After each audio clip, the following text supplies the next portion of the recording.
Livro de Gênesis, capítulo 6,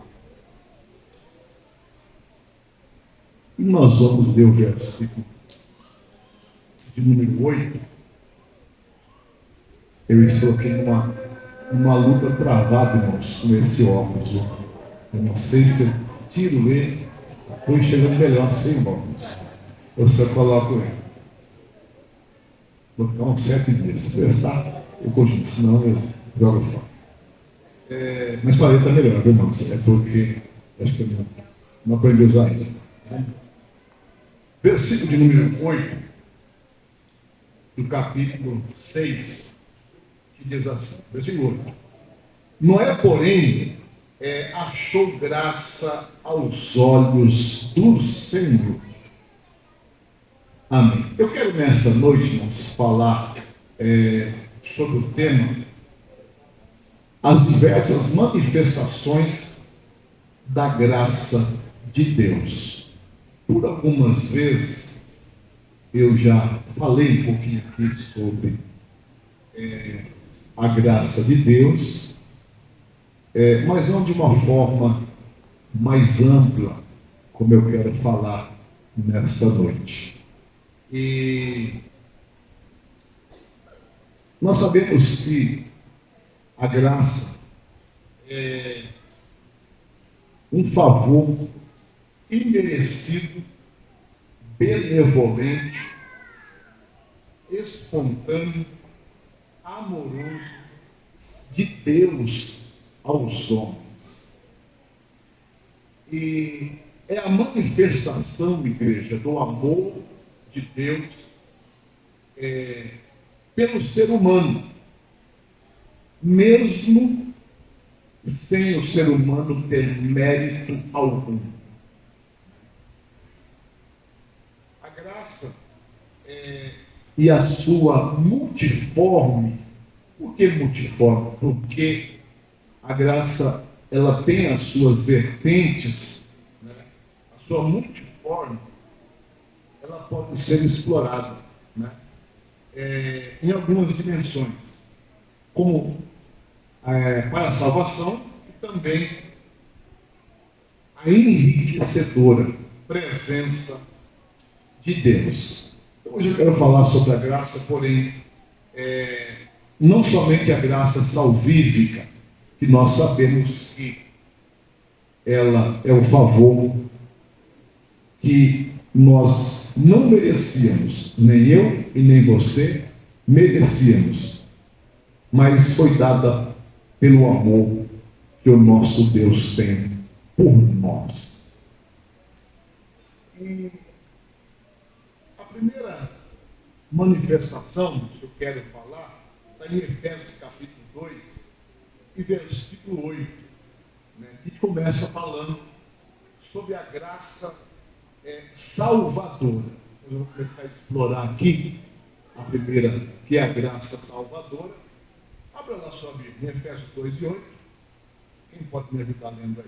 E achado na forma de homem, humilhou-se a si mesmo, sendo obediente até a morte, e morte de cruz. Tá. Agora, Tito capítulo 2 e versículo 11. Tito 2 e 11. Porque a graça de Deus se há manifestado, trazendo salvação a todos os homens.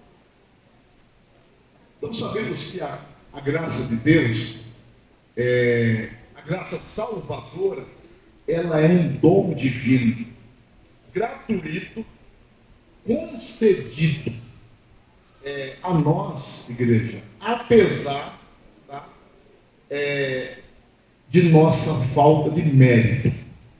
Então, como eu disse antes, a graça salvadora nos alcança, mesmo sem nós termos mérito. Quando Jesus morre na cruz, o seu sacrifício é para dar ao homem a oportunidade para que ele possa ser resgatado, ser salvo através de sua morte e do seu sangue vertido na cruz do Calvário. E E Paulo escreve, a Tito, dizendo que a graça de Deus se manifestou, trazendo salvação a todos os homens. A promessa de salvação, irmãos, ela é para toda a humanidade. Não é só para uma classe de pessoas, não é só para um povo, não. A salvação, ela abrange toda a humanidade. Quando Paulo, em Romanos, ele diz: eu não me envergonho do Evangelho de Jesus Cristo, porque é poder de Deus para a salvação de todo aquele que nele crê. Então, qualquer pessoa, de qualquer classe, de qualquer idade, que acreditar no poder que há em Cristo Jesus, ele é salvo. E a Bíblia diz que é por meio da fé. Então, quando ele crê, ele alcança a salvação por intermédio de Cristo Jesus. Algumas pessoas, irmãos, por não entender, à luz da Bíblia, a questão de salvação, eles acham que vem para a igreja para ser salvo um dia. Então, quando alguém pergunta para ele: você tem convicção da sua salvação? Ele, por não entender, ele diz: eu estou lutando, mas é Deus que sabe. Só que, biblicamente, meus irmãos, nós aprendemos que a salvação é dada a nós no presente. Então, fomos salvos agora. Aleluia.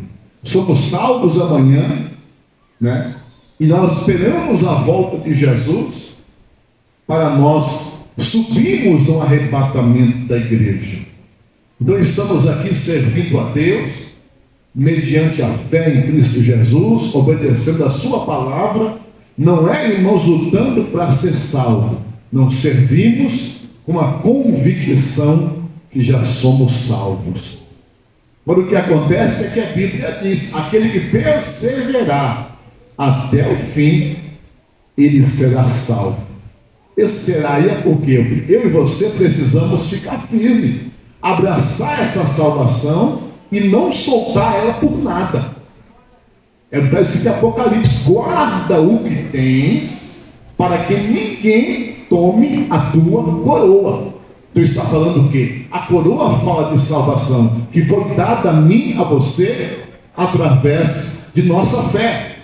Então temos que abraçar essa coroa, porque nós temos um inimigo que luta dia e noite, irmãos, para tentar tomar de nós, porque ele já perdeu, ele é um condenado. Ele quer agora que a igreja também se instabilize e não alcance, meus irmãos, o dia da volta de Jesus. Mas vamos lá. O segundo ponto, irmãos, da manifestação da graça, ela é sobre o pecado. Está em Romanos, capítulo 5, e versículo 20. Vamos dar um pulinho lá? Carta de Paulo, Romanos, capítulo 5, e versículo 20. Quem puder, nos ajude, lembra aí.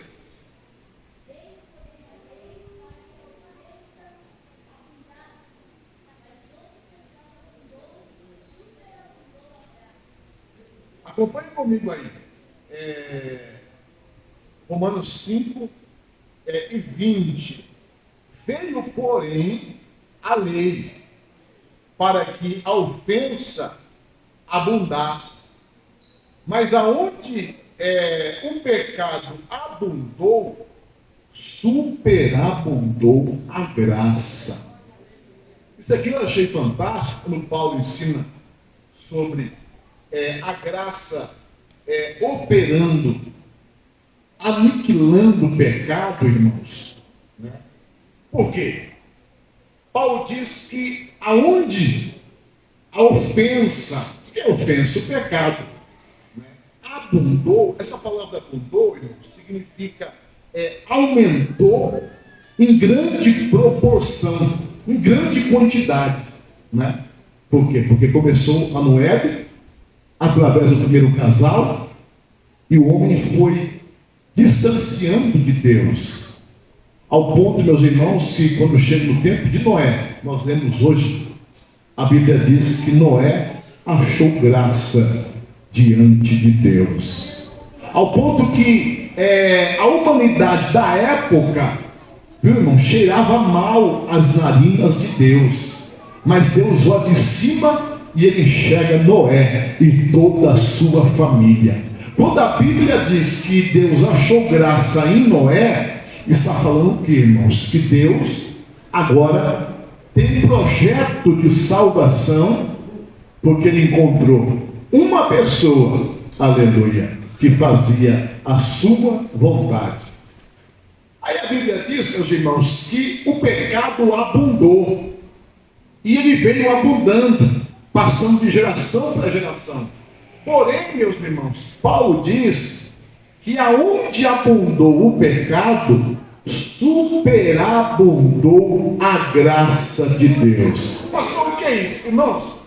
Enquanto abundar significa aumentar em grande quantidade, superabundar significa que excedeu, redundou e sobejou. Olha isso, irmãos. Então, enquanto o diabo ele trouxe-nos o pecado em grande quantidade, Deus, ele ama a mim, ele ama você de uma forma, meus irmãos, que sobeja, aleluia, a sua graça e o seu amor. A bênção de Deus, meus irmãos, ela sobeja. O que é sobejar? É você encher o espaço e começar a cair dos lados assim, cair para fora. Não tem quem suporte a quantidade da graça de Deus. Não tem quem suporte, não tem ambiente, não tem mundo, galáxia, espaço que possa, aleluia, comportar, aleluia, a graça de Deus. Oh, glória a Deus! Não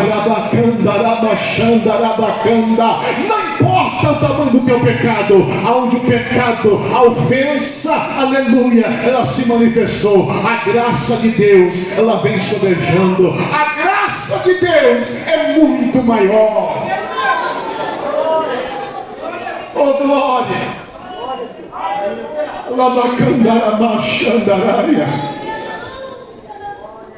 Aleluia! Então tem pessoas, meus irmãos, por falta de ensino.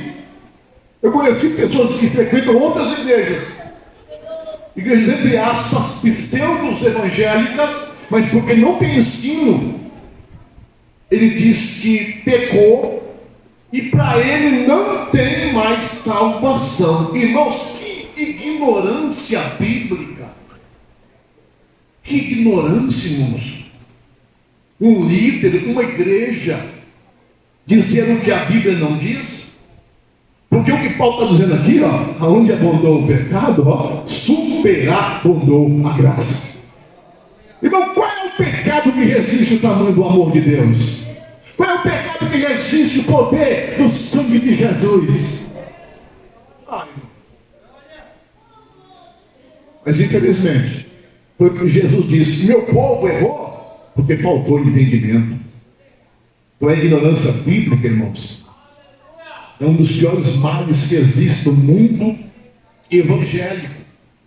Porque as pessoas, ao invés de servir a Deus como a Bíblia ensina, ela vai dar ouvido a pessoas que estão, a lideranças que estão ensinando, mas eles não confrontam o que o livro está ensinando.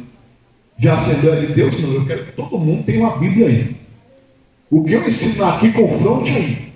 O que eu falar aqui, você tem que confrontar aí, tem que bater. Eu tenho que provar para você a luz da Bíblia que eu estou ensinando.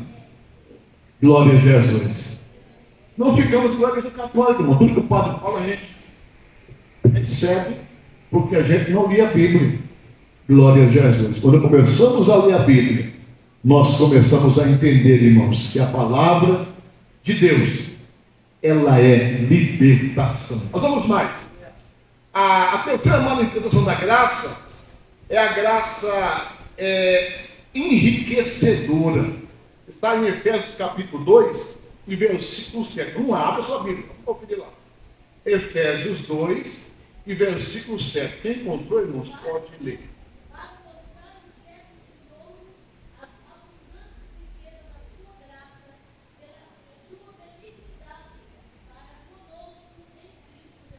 Olha isso, irmãos. Para mostrar nos séculos que ainda vão vir as abundantes riquezas de sua graça, pela sua benignidade para conosco em Cristo Jesus.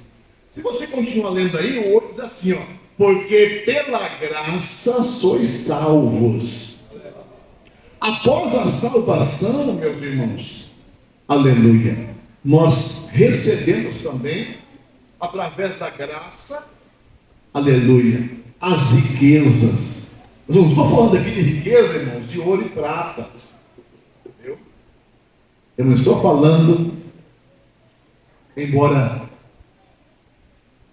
seja bíblico, né? Deus não vai fazer todo mundo rico nem todo mundo pobre.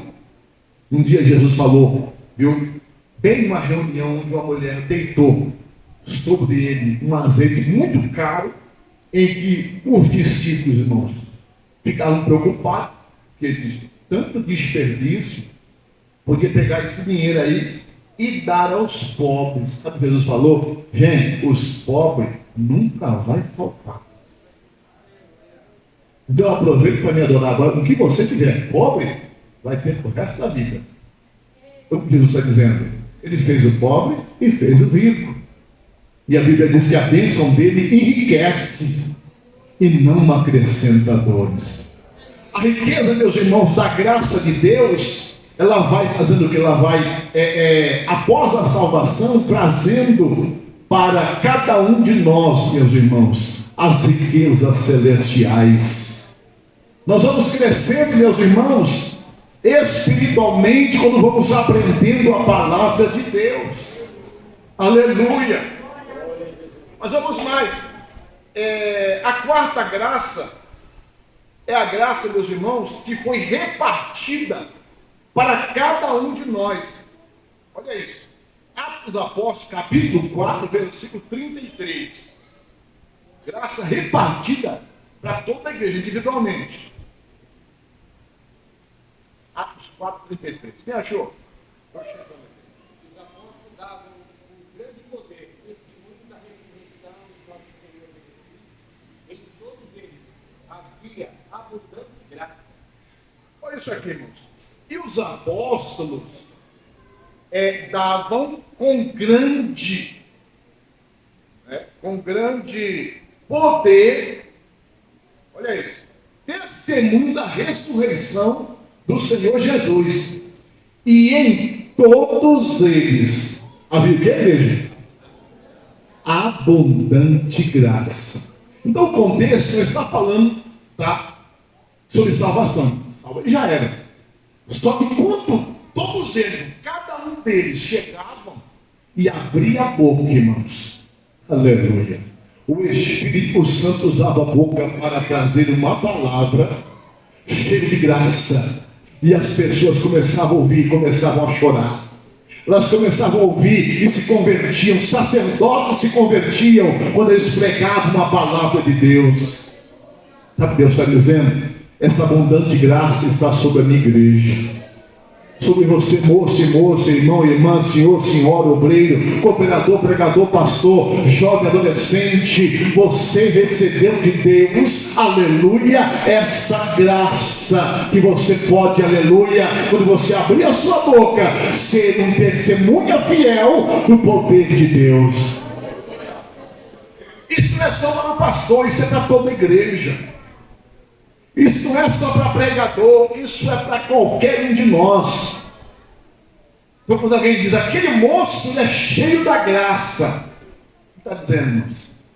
Está dizendo que ele é cheio de toda a riqueza, de toda a graça, manifestação e unção e sabedoria que é dada por Deus. Mas tem mais. Vamos falar agora sobre a graça do crescimento espiritual. Está em Lucas capítulo 2 e versículo 52. Vamos dar um pulinho lá. Lucas 2, 52. Quem achou?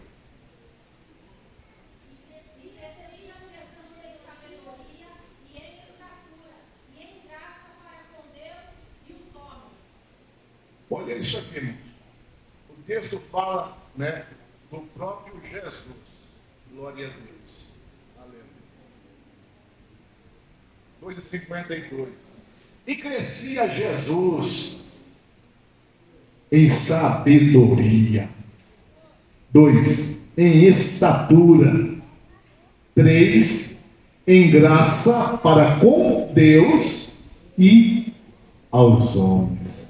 Isso aqui é muito maravilhoso, irmãos. Então, observe que assim como uma árvore, ela precisa crescer, irmãos, de todos os lados. Uma árvore que cresce somente de um lado, né? Ela está doente. Uma árvore completa, ela cresce em toda a sua volta. Ela desponta os seus galhos, em todos os seus lados ela cresce, dando ali a sua forma de árvore.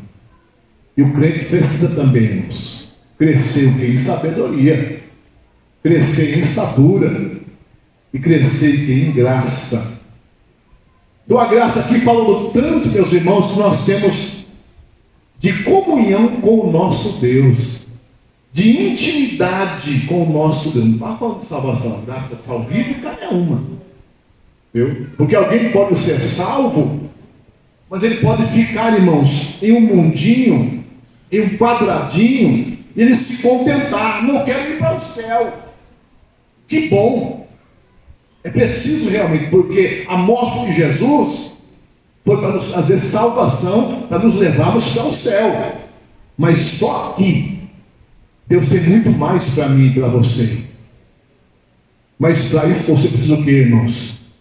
Sair desse quadradinho. Acreditar que Deus, através de sua graça, Ele quer revelar para você a sua vontade.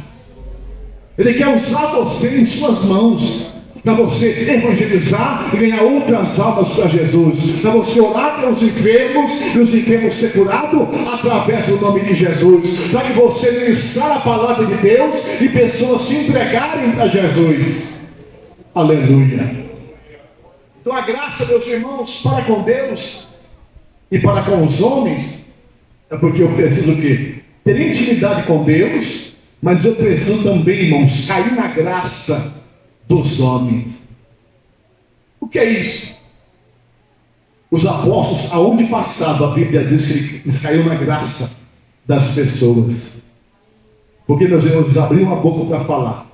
Uma autoridade, com unção, glória a Jesus, e as pessoas paravam para ouvir aquilo que eles estavam pregando. Podiam até não concordar, irmãos, como até hoje muitos não concordam com aquilo que nós pregamos, mas eles não têm para onde dizer que aquele que está pregando não tem graça de Deus para pregar. Bendito seja o nome de Jesus. Mas vamos mais um pouquinho. A outra manifestação da graça é a graça que Deus nos dá para nós vencermos, irmãos, as provações. Segunda carta de Paulo aos Coríntios, abre lá, capítulo 12 e versículo 9. Segundo Coríntios, capítulo 12 e versículo 9. Já estou chegando aqui.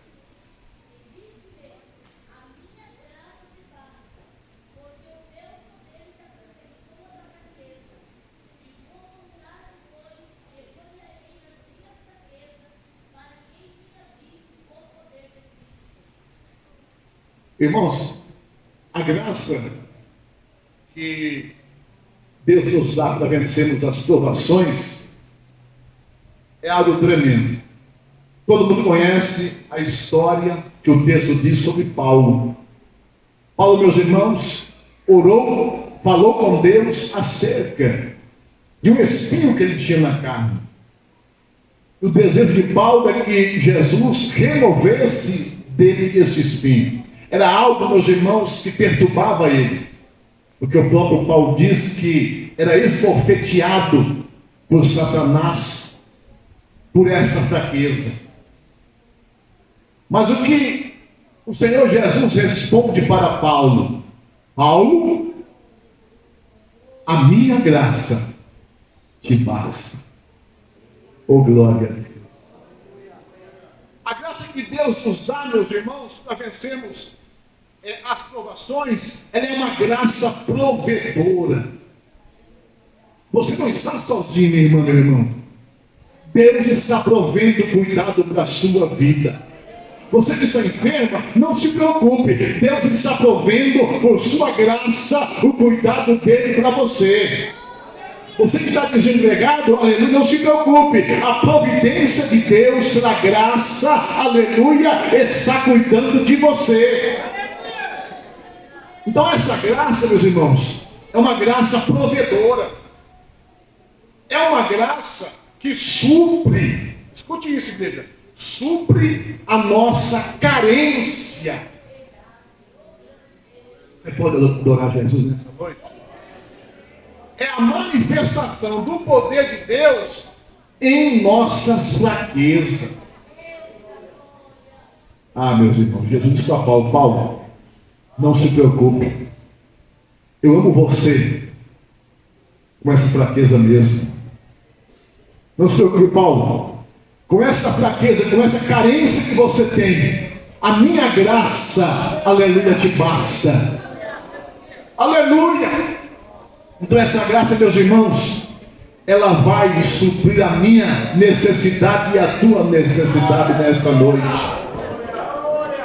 Porque ninguém consegue, meus irmãos, ser 100%, aleluia, santo e não ter nenhum defeito. Todos nós somos possuidores de defeito, assim como Paulo era. Não se cobre tanto, obedeça a palavra de Deus, se esforce para fazer o que Deus está mandando, aleluia. Mas saiba de uma coisa: a graça de Deus, ela basta na minha vida e na sua vida. Bendito seja o nome do Senhor.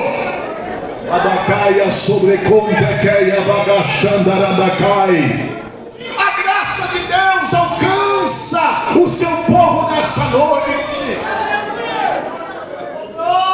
Quem sabe você é daquele que fala: Senhor, eu queria tanto que o Senhor me ajudasse. Aí eu venci essa fraqueza. Aí vem Deus dizendo: a minha graça te basta. Quem sabe você tem orado: Senhor, eu não queria ser assim, eu queria ser como fulano, ciclano. Aí Deus falou: não, eu quero que você seja você mesmo. Eu te amo do jeito que você é. Não queira ser a outra pessoa. Aleluia. A minha graça te basta. Porque a gente acha bonito: eu queria pregar igual fulano, eu queria ter uma oratória igual. Não passa isso, você não é papagaio para repetir. Personalidade. O mesmo Jesus que usou o doutor Paulo, usou o Pedrão, usou o João, usou todos dentro da sua personalidade. Jesus não veio para mudar a personalidade de ninguém, veio para mudar a vida pecaminosa. Aleluia. Ele perdoa os seus pecados, você nasce de novo, Ele te usa com a personalidade que você tem. Não tem nenhum problema para Jesus. Glória a Deus. Mas vamos mais. A graça justificadora. Tito capítulo 3 e versículo 1. Vamos dar um pulinho lá. Capa de pau, Tito capítulo 3, capítulo 3, versículo 7. De Tito. Quem achou? Para que, sendo justificados pela sua graça, sejamos feitos herdeiros segundo a esperança da vida eterna. Olha o que Deus está dizendo para mim e para você agora. Que a graça justificadora, ela te livra da condenação. É o que o texto diz. Para que, sendo justificado por sua graça, sejamos feitos herdeiros segundo a esperança da vida eterna. Então essa graça que justifica eu e você, ela nos livra da condenação. 2, nos faz herdeiros da vida eterna. E nos dá, irmãos, a esperança da vida eterna.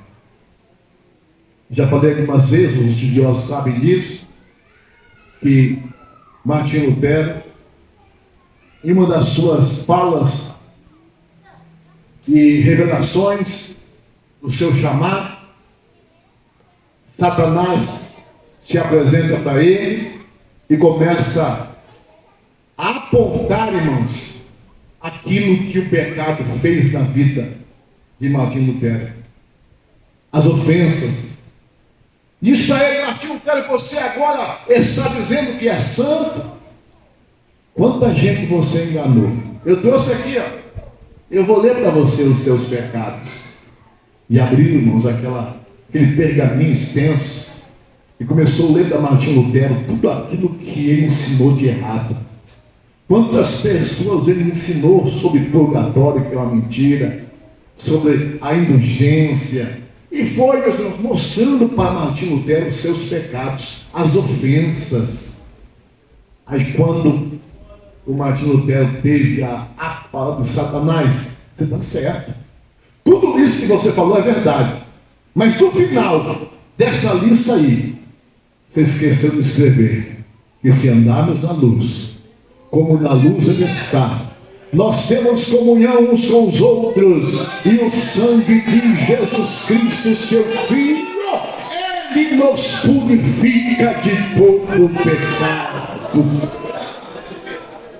Mais uma vez, aonde o pecado abundou, superabundou a graça de Deus.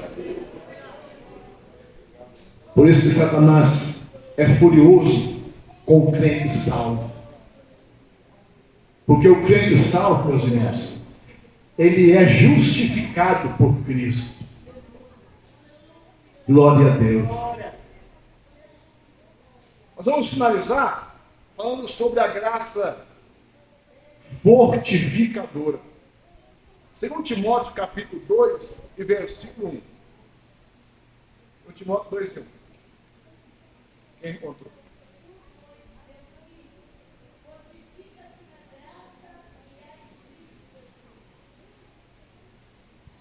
Tu, pois, meu filho, fortifique na graça que há em Cristo Jesus.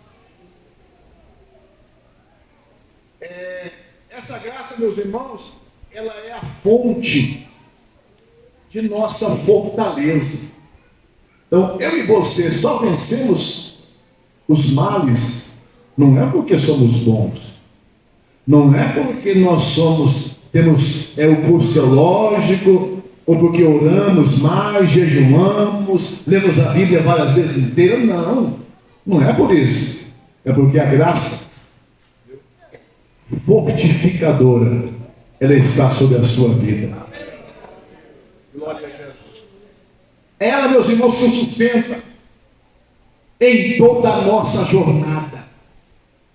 Então, para cada dia em que eu e você vivemos nessa terra, a graça fortificadora está sobre a minha e a tua vida, nos guardando do mal, nos guardando do perigo. A tentação vem, o diabo arma o laço, mas a graça de Cristo, ela vem nos fortificando para nós vencermos o mal. Glória a Deus. Por isso que Paulo diz: tu, pois, meu filho, fortifique-se, seja forte, se fortaleça, se aproxime, fique dentro dela, não saia dela, viva ela, busque ela, a graça. Glória a Jesus. Deus abençoe a igreja, né? E essa noite pude receber esse ensino, falando, meus irmãos, sobre essas manifestações da graça de Deus na vida do crente. E essa graça, meus irmãos, que vai nos preparar através do Espírito Santo no dia da volta do Senhor Jesus. Porque o dia em que o Senhor Jesus vier, a Bíblia diz que a trombeta vai soar. E você sabe que o que vai fazer eu e você ouvir o sinal da trombeta é a graça de Deus que está sobre nossa vida. Se você estiver dormindo, o Espírito Santo vai te despertar através da graça. Se você estiver trabalhando com fome de ouvido no maquinário pesado, o Espírito Santo fará você sentir pela graça que chegou o dia da volta de Jesus. Que eu e você possamos a cada dia estar firme, servindo a Jesus e sempre, meus irmãos, cheio de sua graça, para continuarmos vencendo todos os dias, aguardando a volta do Senhor Jesus.